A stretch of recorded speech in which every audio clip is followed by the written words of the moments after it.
Buenos días, fundamentalistas del arte. Hoy es 1 de mayo de 2020 y vamos a ver la última parte del tema 10.2, figuración de las fundamentales del siglo XX. Vamos a ver primero lo que es el hiperrealismo o fotorrealismo. Vamos a ver cómo es en Estados Unidos, ¿vale? Y luego vamos a ver dos artistas y dos obras que nos entran a comentar. Primero Antonio López García, que es un pintor manchego, ¿vale? La obra es Gran Vía. Y luego vamos a ver a un pintor extremeño que es Eduardo Naranjo y la obra Yo con flor de otoño. Son dos obras, la primera acabada en los años 80 y la segunda en el 99, o sea, son dos obras bastante recientes, ¿vale? Bueno, primero vamos a ver dentro de esta figuración, la figuración llevada a un grado de alta precisión en la pincelada, ¿vale? Se llama hiperrealismo o fotorrealismo. Aquí tenemos una obra de Richard Estes que, bueno, se llama Cabinas Telefónicas, es de finales de los 60, que es cuando empieza este estilo, que surge a partir del pop.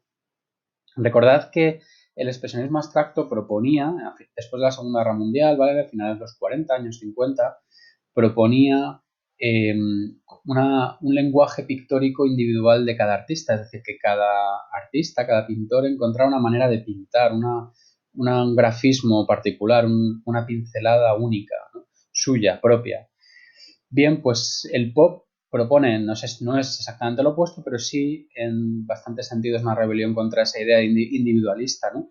Y se centra en lo contrario, lo que hemos visto del pop, Andy Warhol, que es el que más conocemos todos, retrato de Marilyn sacado de la prensa, sacado una fotografía de, pues eso, de los medios de masas, cultura de masas, no hay una marca individual en la pincelada, es casi lo contrario, es una visión colectiva, ¿vale?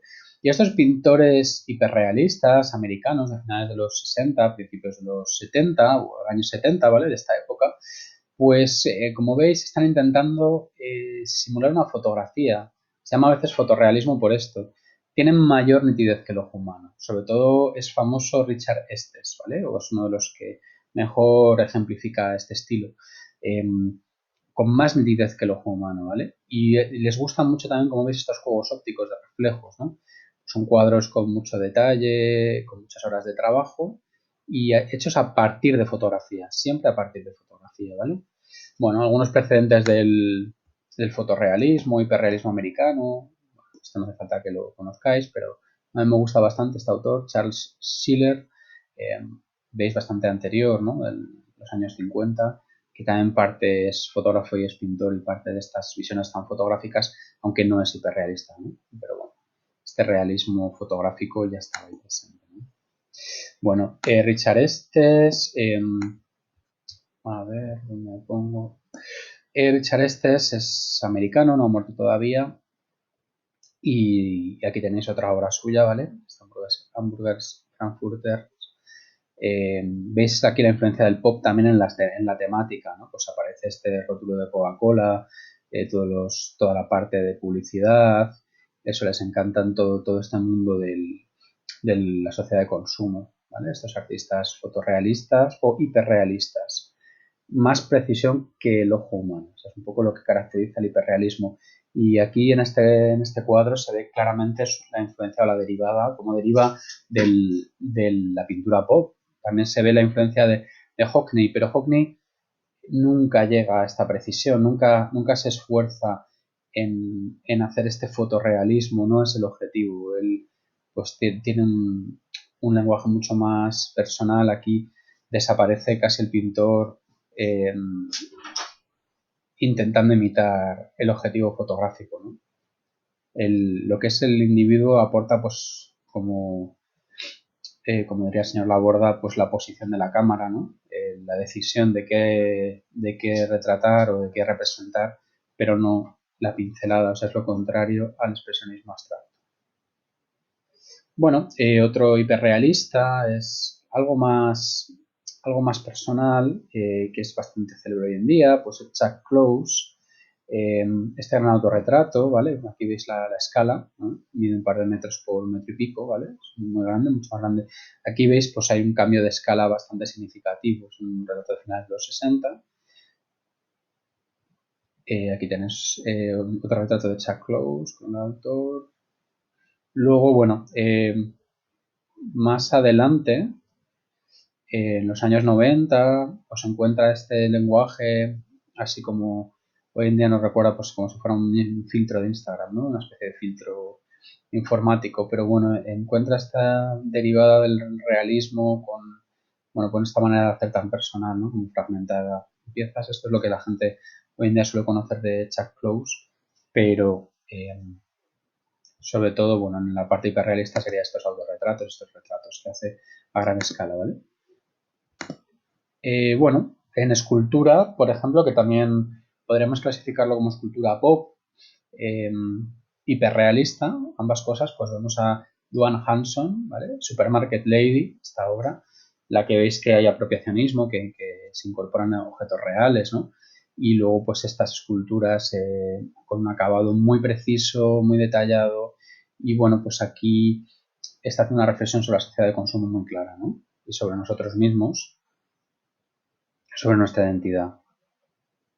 Pero veis que lo que es la factura, lo que es la propia plástica, eh, está renunciando a toda esa trayectoria que había empezado con Rodin, del no infinito, del propio material, de, de la propia huella de la mano del artista, y aquí lo importante, pues eso es lo representado, es el mensaje, lo representado, que influencia pues del arte conceptual, en que lo importante es la idea más que el acabado, ¿vale? O sea, ese acabado preciso, por supuesto que es importante que esté bien hecho, pero fijaos que en realidad nos está mandando un mensaje, una idea, más que ese acabado plástico que había empezado, pues como os digo, pues, con Rodin y que se veía también en el expresionismo abstracto americano. Bueno, turistas también, otra obra de Von Hanson. Hoy en día probablemente el escultor hiperrealista más famoso, el australiano Ron Mueck, vive en Reino Unido. Os he puesto aquí un enlace para que veáis el proceso, cómo hace sus esculturas. Y aquí también, pues como Chuck Close, cambia la escala, juega con la escala, ¿no? Se ve claramente. Eh, a veces la aumenta, otras veces la reduce, ¿no? Es uno de los escultores más famosos hoy en día, vivos, ¿vale? Bueno, eso es la introducción para entender lo que es el hiperrealismo, ¿vale? En- Vamos a ver el autor que verdaderamente nos entra. El temario es Antonio López García. Y bueno, definirlo como hiperrealista o no es complicado, ¿vale? Es un autor, como os digo, manchego, nace en Tomelloso en el año 36, final de la República, casi la Guerra Civil. Aquí le veis, bueno, pues esta foto está pintando la Gran Vía, que es el cuadro que vamos a analizar. Aquí pues, veis este cuadro de un matrimonio con este non finito tan interesante. Vamos a ir viendo un poquito su primera etapa, su segunda etapa. La segunda etapa sí que es más hiperrealista, pero bueno, vamos a ver que no llega a ser hiperrealista como Richard Estes, como lo que hemos visto de Estados Unidos, no llega a ser, además veis que trabaja, es plenairista, trabaja en natural, es un rasgo que le diferencia del hiperrealismo fotorrealista o fotorrealismo americano, por esa pintura del natural al aire libre. Y bueno, la primera etapa veis que sí que tiene este aspecto, ¿no? Este no finito, este inacabado, esta huella de la pintura que, bueno, que lo aleja de los hiperrealistas americanos, ¿vale? Antonio López García. Bueno, los que vayáis a estudiar Bellas Artes o alguna carrera similar en el campo del artístico, sobre todo en España, pues veréis que hay una gran polémica, ¿no? Es un autor muy popular, Antonio López García, de los más conocidos vivos, pintores más conocidos vivos hoy en día, ¿no? Bueno, a la gente, al gran público le gusta mucho ese acabado tan preciso. Muchas veces pues oiréis a la gente decir, parece una fotografía. Y bueno, pues en cierto sentido hay gente que rechaza ese tipo, lo considera casi podríamos decir kitsch, ¿no? Como una especie de mal gusto generalizado, este triunfo de Antonio López. Esa es una de las posiciones. Otra posición, pues habría gente que no solamente destaca pues su calidad técnica, ¿no? Como pintor, sino también la profundidad de su mirada, o sea, lo coloca como un pintor contemporáneo, a pesar de que sea realista, eh, y que de alguna manera sigue las normas de la academia, ¿vale? es otra cosa, es ya un pintor moderno, es un pintor actual. No es tan importante que sea realista y que a veces, pues en cierto modo, a la gente le parezca una fotografía como la visión que tiene, que es una visión moderna. Entonces, bueno, pues es un pintor que hoy en día puede ser es muy popular, pero también vais a ver que en las facultades y en los medios académicos, los medios así más profundos, bueno, pues llena páginas y páginas de polémica, ¿vale? Así que seguramente los que estudiáis Bellas Artes, o ya os digo algo similar de arte, pues tendréis debates en torno a esto. Y en general la gente tiene una posición muy radical, o muy a favor o muy en contra. Pero bueno, estas serían la parte anecdótica. La parte de temario que nos entra, pues es un pintor realista, a veces calificado incluso de hiperrealista, español, manchego. Vamos a ir viendo alguna obra. Forma parte, esta es una foto actual, forma parte de lo que en varias exposiciones se ha definido como la Escuela Realista de Madrid. Es un grupo de artistas que estudiaron en la Academia de Bellas Artes de San Fernando, o sea, en la universidad, hoy en día es la Complutense, pero en aquella época estaba en el centro, estaba en la calle Alcalá, que hoy en día sigue la academia ahí, y está el museo también, se puede visitar el museo. Tienen, por ejemplo, las planchas originales de Goya, es muy interesante. En todo caso, bueno, estudian en el centro de Madrid, son de varios lugares de España, algunos son madrileños, en el caso de Andrés López Manchego, y en esta Escuela Realista de Madrid, pues destaca por ser realista, por esta temática influida por la literatura realista. Sánchez Ferlosio es un escritor de la época, El Jarama, una novela interesante, y por ejemplo, para vosotros probablemente lo que más os suena es el cine neorrealista italiano, esa época de posguerra, de los años 40, luego 50, pues esa visión de la realidad sin idealizar, sin dulcificar, lo que ya vimos en el realismo del siglo XIX, entonces sería un nuevo realismo. En este caso, pues van a abundar el bodegón, la representación de interiores, la representación de paisajes, frente al realismo con un toque expresivo de Lucian Freud. Estos realistas españoles de la Escuela de Madrid, pues como veis, pues en este caso, este cuadro que es de Segovia, pues es un buen ejemplo de esta época, ¿vale? Finales de los 50, principios de los 60, visiones de España, visiones de paisaje. Veis cierta influencia del pop, también se ve en esta representación, pues, de la cultura popular, de los carteles, la publicidad. Pero bueno, y también me gustaría destacar la importancia de las pintoras. Es de las primeras escuelas españolas, quizá la primera en la que hay igual de pintoras, pues eso, mujeres que pintores. Que es verdad que el más famoso es Antonio López, pero también bastante famosas en el mundo de la pintura contemporánea, pues han sido Amalia Avia, Isabel Quintanilla y María Moreno. Bueno, os pongo primero un cuadro de María Moreno, que además acaba de falleció a finales de febrero, y, era la esposa de Antonio López. Y es verdad que ha quedado un poco oculta por la figura de Antonio López, pero bueno, pues veis que también tiene una calidad técnica muy grande. Este es un cuadro de los años 70 de su barrio, cerca de Plaza Castilla, calle Levante. ¿Vale? Pues todo el tema de Madrid. Madrid es un tema muy importante para estos artistas. Isabel Quintanilla,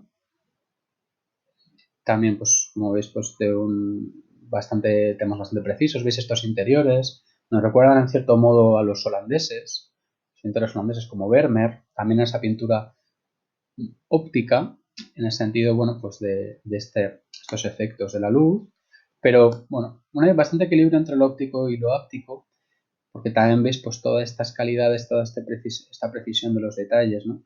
Está un equilibrio entre la totalidad, entre el efecto total de lo óptico y la definición de las partes que nos define la pintura táctil o áptica, ¿vale? Bueno, quería ver, os he puesto la verdad de Amalia Avia, que a mí me interesa muchísimo. Pensaba que se había puesto más, creo que se ha puesto más adelante, ¿vale? Sí, aquí tenemos de Amalia Avia. Ese primer cuadro también era de Amalia Avia. Pero bueno, tampoco vamos a separarlos en hombres y mujeres porque no tiene ningún sentido. También hay, por ejemplo, el marido de Isabel Quintanilla que acabamos de ver, pues es Francisco López, que es un escultor realista.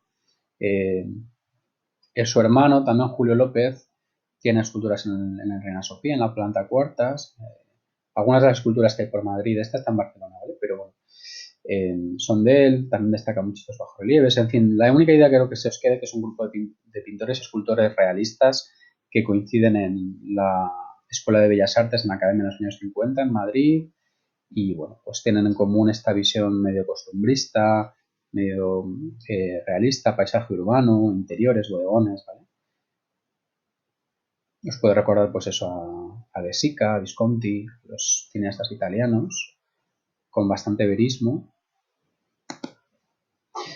Bueno, esto, pues una de mis pintoras favoritas de esta escuela es Amalia Avia, que, pues como veis, pues tiene esta temática, me parece maravillosa, de tiendas, ¿vale? Fachadas de tiendas. Una foto de ella, perdón, en esta época, ¿vale? Creo que es de finales de los 50. Luego ella también, su marido, Lucio Muñoz, es un pintor abstracto muy interesante. No os he puesto foto para no ampliar la clase, pero Lucio Muñoz, por ejemplo, tiene si alguna vez en la tele veis la Asamblea de Madrid, donde tienen los plenos en la Asamblea de Madrid, el mural de detrás es de Lucio Muñoz. O sea que, bueno, son parejas de artistas, ¿no? Se casan, son todo parejas, son 3 matrimonios principalmente. Eh, bueno, de Amalia había este cuadro así más posterior, a los años 80, ¿vale? Un poquito posterior al de la Gran Vía, Ministerio de Fomento, el Ministerio de Agricultura. Tocha, ¿no? Día lluvioso. Bueno, vamos a volver a Antonio López. Vale, hemos visto el contexto, hemos visto cómo es el hiperrealismo americano. También lo podéis comparar con Lucian Freud y ese realismo británico de corte expresionista y existencialista, con la pintura pop, pero con influencias pues también realistas de David Hockney y todo este grupo de realistas madrileños, ¿vale? En Reina Sofía lo clasifican como pintura académica también, Antonio López, ¿vale? Luego en la ficha del cuadro de Gran Vía vamos a intentar resumir y en vez de haceros que a lo mejor esté haciendo un lío, ¿no? De cómo clasificarlo, siempre es muy difícil, os voy a dar una clasificación así, la que suelen poner los libros y ya está, ¿vale? Y seguimos adelante. Bueno, cuadros de la juventud de Antonio López, por ejemplo, este homenaje a Marilyn Monroe, que aquí veis, pues, este cambio de escala, tiene algo de realismo mágico, podéis pensar en Frida Kahlo. Bueno, pues veis que es una primera etapa, además con una pincelada más suelta, en que mezclaba la imaginación con la pintura del natural. Bueno, es una etapa que la gente no suele conocer, Antonio López, la primera, ¿vale? Bueno, aquí os he puesto lo que hay en el Reina Sofía, sobre todo es escultura, tienen un cuadro también, pero bueno, os he puesto esta obra de hombre y mujer, también hiperrealista. Veis que una de las características de Antonio López es que además la gente pues hace mucho humor, ¿no? Yo que sé, los programas de humor así y tal, hace muchos chistes con lo que tarda en trabajar, ¿no? En acabar una obra. Veis que la empiezan en el 68 y la acaban en el 94, pues son 26 años, si no calculo mal, ¿no? Bueno, pues la gente, pues eso se ríe bastante de él en ese sentido. Él, bueno, lo que se explica, yo os voy a leer una cita suya, ¿vale? Dice, una obra nunca se acaba, sino que se llega al límite de las propias probabilidades, o posibilidades, perdón. Una obra nunca se acaba, sino que se llega al límite de las propias posibilidades, capacidades, ¿no? Circunstancias. Es decir, una obra siempre se abandona porque no se es capaz de profundizar más allá, pero tiene esa visión y bueno, podéis compartirla, podéis entenderla, valorarla y gente que la verdad que hace humor con esa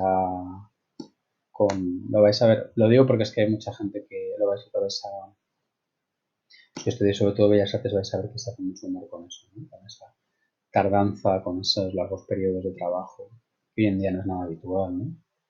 Sería como una especie de anti-Monet, de hacerse un cuadro en un par de tardes, pues se lo hace en 25 años. Bueno, esta obra de hombre y mujer está en Reina Sofía, en esta sala 413, Imágenes de España, Academicismo y Clasicismo de los años 50. Es como lo llaman, ¿vale? Luego tienen también, esta obra del sueño, ¿vale? Es un relieve de madera pintado. Bueno, aquí se ve más esta etapa más onírica, más de realismo mágico. Os he puesto aquí un enlace a la película del Sol de Membrillo, que ahora hablaremos, una película, un falso documental que se hace sobre el trabajo de Antonio López. Bueno, Mujer quemada, otro relieve pintado, veis con este punto más onírico, más metafísico, si queréis, no es un lugar concreto. Esta es la primera etapa. Bueno, estos interiores, estos bodegones, por ejemplo, lavabo y espejo. Los formatos, que aquí los estoy tapando, pero bueno, son formatos al final medio, pues de 1 metro por 1 metro casi. Son bastante cuadrados, rectangular, pero veis que no hay mucha diferencia entre los lados.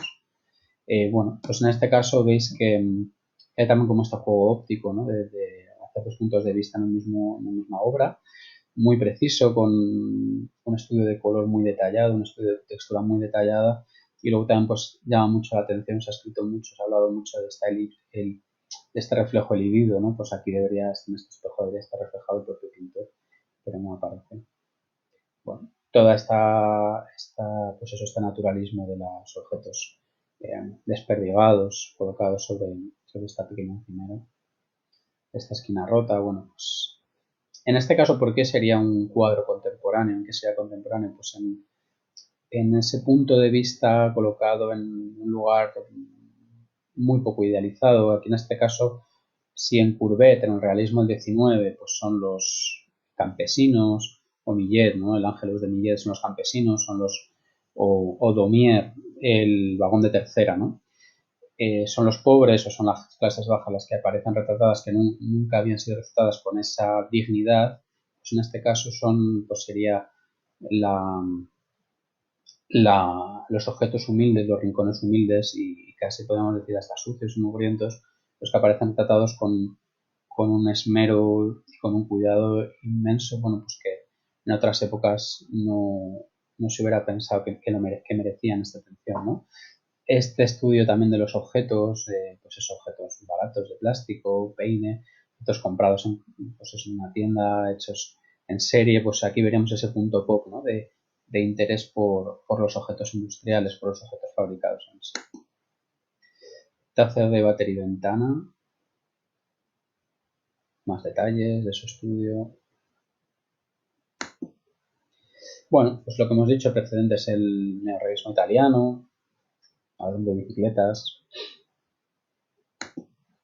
Bueno, en Italia también la pintura metafísica, hemos visto a Giorgio de Chirico, estos de Sironi, que son estos paisajes industriales, estos paisajes urbanos que inician, bueno, pues inician por supuesto los impresionistas. Por ejemplo, la Gare Saint-Lazare, la estación de Saint-Lazare de tren, ¿no? de Monet, o Impresión Sol Naciente, justamente ese puerto de Le Havre que hemos estudiado, ¿no? De Monet también. Bueno, pues continúan los italianos, metafísicos italianos, estas escenas así como industriales de suburbio, de lugares que la gente pues no aprecia estéticamente de la ciudad, afuera de la ciudad.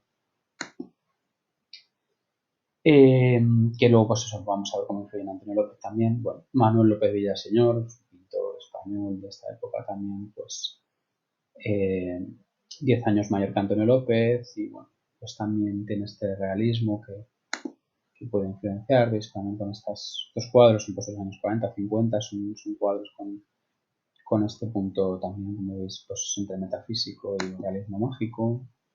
Estos interiores, pero también con esta importancia del dibujo influye este pintor.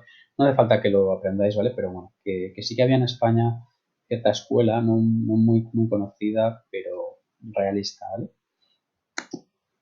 Y bueno, el cuadro que nos entra a comentar es este cuadro. Es probablemente el cuadro más famoso de Antonio López. Veis, bueno, pues tarda 7 años en completar, lo pinta en verano, en el amanecer del verano. Incluso veis aquí que en este reloj de este edificio aparece de la Gran Vía, al comienzo de la Gran Vía aparece la hora a las 6:30, ¿vale? Decide pues redondear, digamos, la hora y pone 6:30. Y bueno, pues Antonio López era casi un parte del mobiliario urbano, a lo mejor alguno de vuestros padres o bueno, familiares así más mayores, pues recuerda, porque hay mucha gente que recuerda pasar, ¿no? Pues a esa hora. Antonio López todavía no era muy famoso aquí, de hecho, famoso, ya era famoso en el mundillo, pero no entregaba al público. Casi esta obra sería la que le lanza la fama en el gran público, ¿vale? O sea, empieza a salir, digamos, en la televisión, etcétera, etcétera. La gente de la calle empieza a conocerlo. Y pues llama mucho la atención porque se ponía aquí en medio de en esta mediana, ¿no? En medio de la Gran Vía, el amanecer de verano, eh, y pintaba pues este encuadre. Claro, ¿qué podemos hablar aquí? Pues podemos hablar primero, si queréis, pues bueno, el autor ya lo hemos clasificado. Hemos hablado de él un poquito, hablaremos algo más, pero bueno, vamos a ver esta obra un poquito en detenimiento, creo que merece la pena.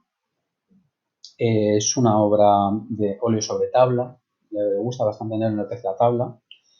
También la tabla a veces no tiene, pensad que no tiene grano, no tiene ese grano del tejido, del lienzo, que bueno, aunque lo prepares, le pongas la información siempre, bueno, algo de textura tiene, la tabla es totalmente lisa y facilita también, no cede, además no es flexible y te permite hacer este acabado tan preciso, tan detallista, ¿no?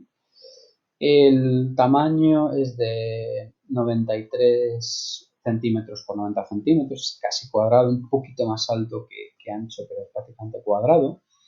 Eh, Destaca en primer término pues la temática, es la calle más emblemática de Madrid, pero veis que no está en uno de sus mejores momentos en estos años 70, 80, no principios de los 80. Fijaos que estamos hablando del final del franquismo, el comienzo de la democracia.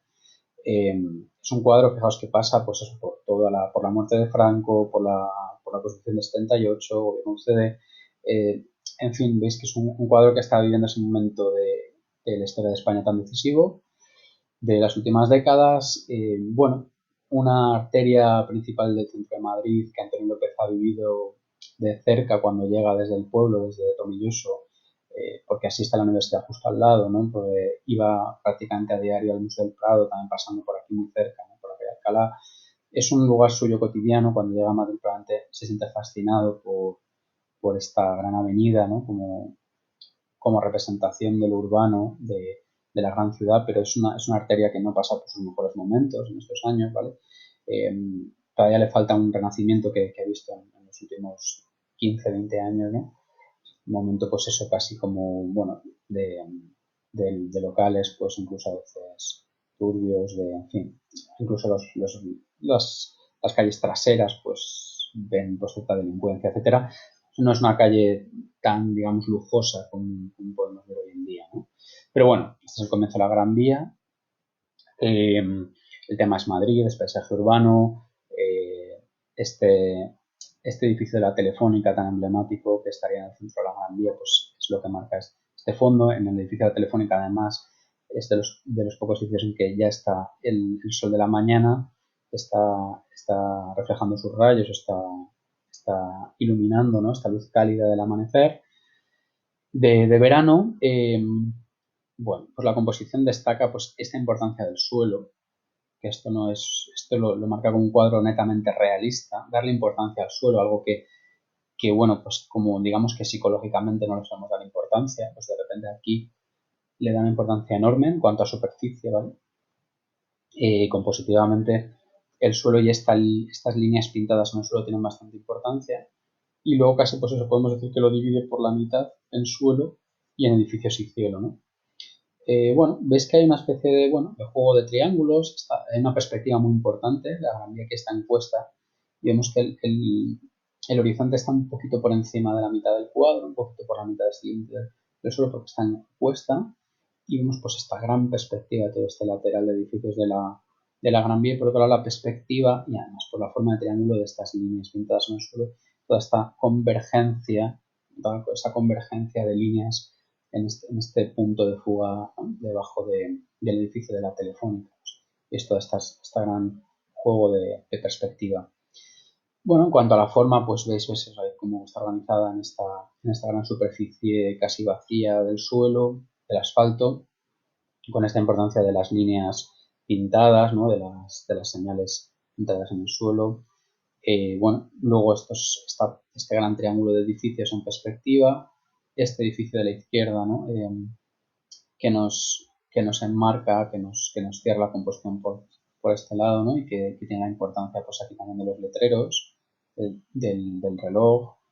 Fijaos cómo, bueno, también este edificio, también bastante triangular de la Telefónica, pequeño triángulo justo encima del punto de fuga, casi como punto de principal atención, nos lleva hacia él, ¿no?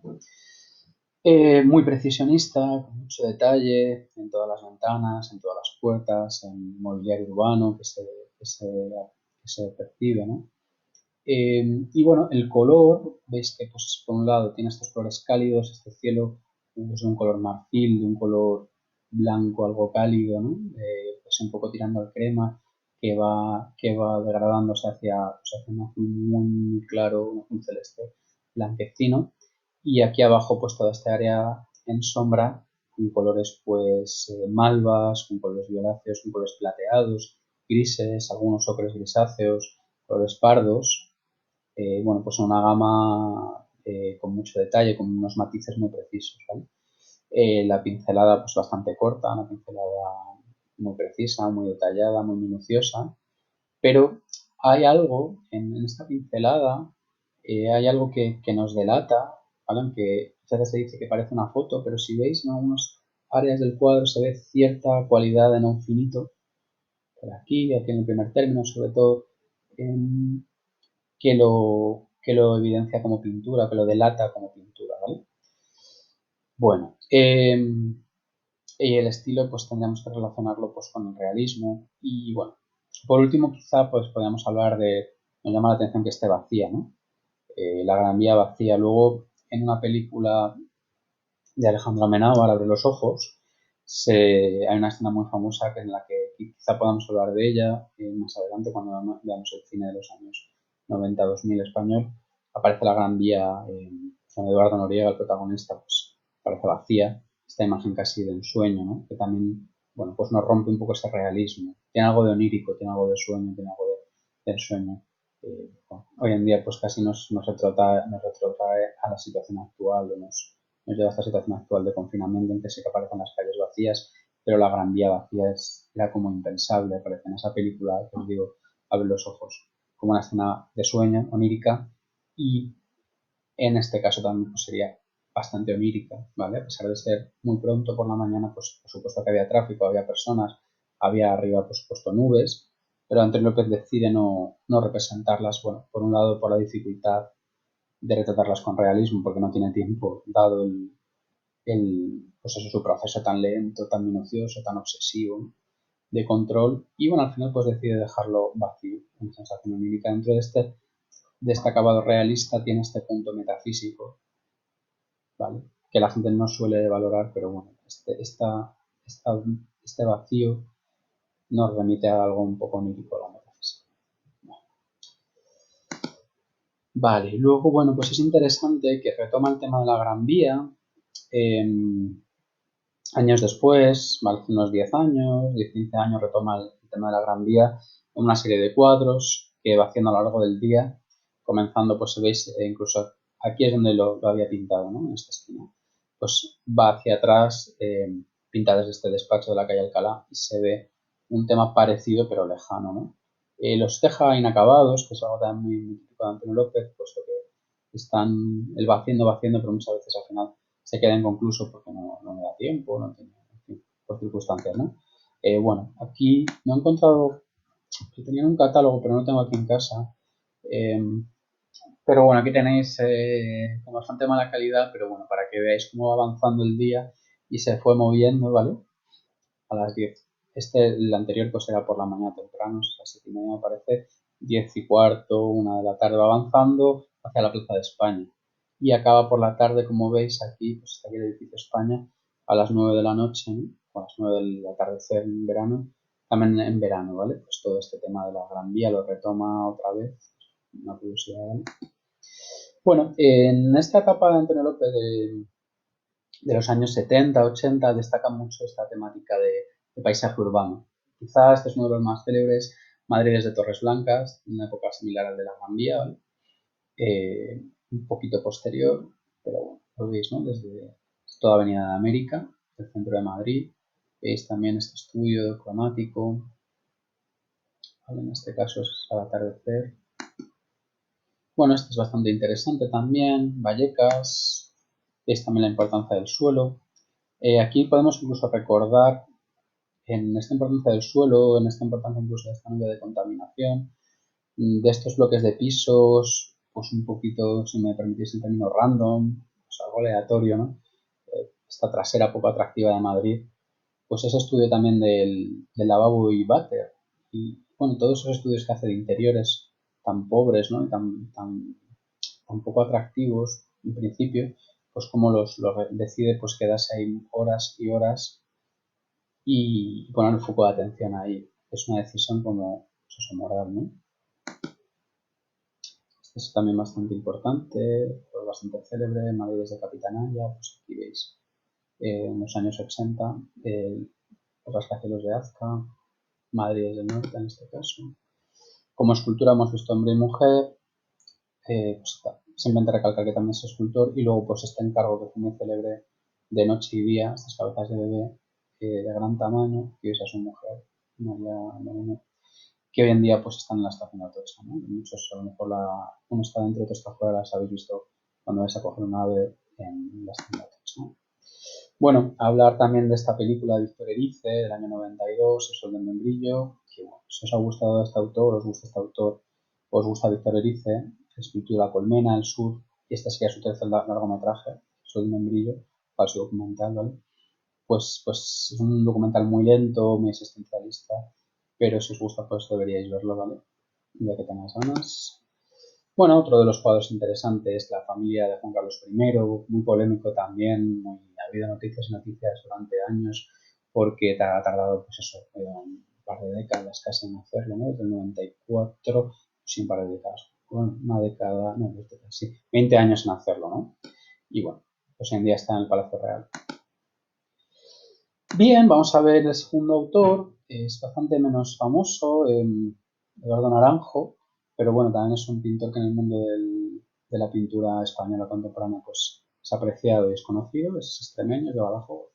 Eh, bueno, ves que tiene pues estos cuadros, los años 70, 80 son de realismo mágico, empieza con realismo mágico, bueno, más onírico, más casi tocando el surrealismo onírico más allá de Antonio López, ¿no? Por cierto que este pintor es bastante amigo de la familia y de la señorita Eva de la Puente. Y la verdad que me hubiera gustado, me gustaría quizá hablar algo de él. Y bueno, el cuadro que nos entra a comentar se llama Yo con una flor de otoño. Es un cuadro de un tamaño similar al de la Gran Vía, es algo menor, es más pequeño, ¿vale? Mide 81 por 65 centímetros, ¿vale? La Gran Vía 93 por 90. Es algo más rectangular, ¿verdad? Eh, y bueno, pues es un tema que él trata mucho, el del autorretrato, eh, pues muchas veces a veces desnudo, vamos a ver algún ejemplo del desnudo, pues en este caso pues simplemente vistiendo unos pequeños pantalones cortos, ¿no? Pequeño pantalón corto y bueno, pues aquí también es muy típico de él pues la representación de flores, ya que se relaciona con la fugacidad de la vida, la fugacidad de la belleza, la fugacidad en general, ¿no? Bueno, pues aquí veis que es un cuadro, es un autorretrato, es un cuadro muy realista, incluso podemos decir hiperrealista, pero bueno, tiene elementos que lo sacan del hiperrealismo y lo acercan a algo más lírico, más poético, como esta, por ejemplo, metanarrativa o esta metapintura de ver el borde del lienzo, ¿lo veis, no? Pues este elemento sería un guiño, por un lado, a las meninas o la familia de Carlos IV, y bueno, pues por otro lado sería en realidad, bueno, por un lado es verdad que es realista, pero ves ese toque lírico en que pues él debería estar pintando y está sujetando una flor. Entonces, bueno, se toma esta licencia, nos recuerda pues eso, esa etapa anterior más mágica, más de realismo mágico, surrealista, y este punto tan onírico y lírico, poético, ¿no? Estos símbolos poéticos que utiliza Eduardo Naranjo. Evidentemente la calidad técnica como dibujante pues es muy destacada, llamó la atención desde el principio, pues es un gran dibujante, como veis, fijaos pues todas las calidades que consigue, unas calidades de matiz de color pues increíbles, toda esta modulación de la luz, ¿vale? Vamos.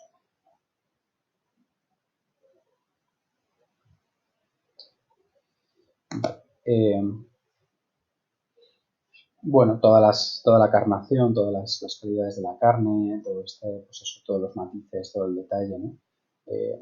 Que pues hace, hay quien lo califica de hiperrealista, pero no es hiperrealista puesto que no, o puro, como lo entienden los americanos, porque no trabaja de foto, no hace esa visión literal de la foto, sino que añade elementos que podemos llamar, pues eso, líricos, poéticos, más subjetivos, ¿vale?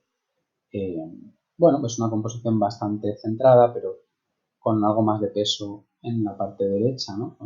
Con este punto de atención principal en la mirada a cámara o mirada al espectador del retratado. Punto de atención secundario, pues estas manos sujetando con mucha delicadeza esta flor de otoño, parece una rosa. Y bueno, pues luego quizás está el punto de atención terciario o el tercero es que pues esta parte trasera del lienzo. Fijaos la modulación de la luz, del color tan suave, con ese acabado tan preciso, tan... Bueno, no quiero decir, porque hay quien lo llama esto relamido, que por eso no es un término despectivo. Sería un acabado pues, muy preciso, muy delicado.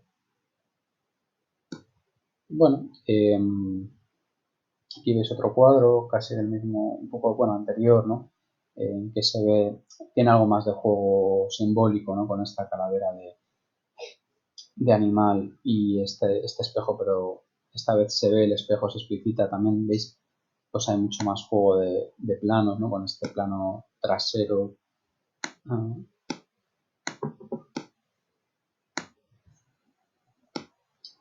Con pues esta habitación trasera aquí, juega, ¿no? con el punto de vista, juega con la propia imagen, con la angulación, ¿no? Con la deformación del cuadro. Bueno, pues veis que es bastante más complejo, hay bastante más referencias, bastante más juego de espejos y de imagen que en el cuadro que nos entra a comentar, que es este de Yo con una flor de otoño, ¿no? Que es bastante más austero, bastante más sencillo.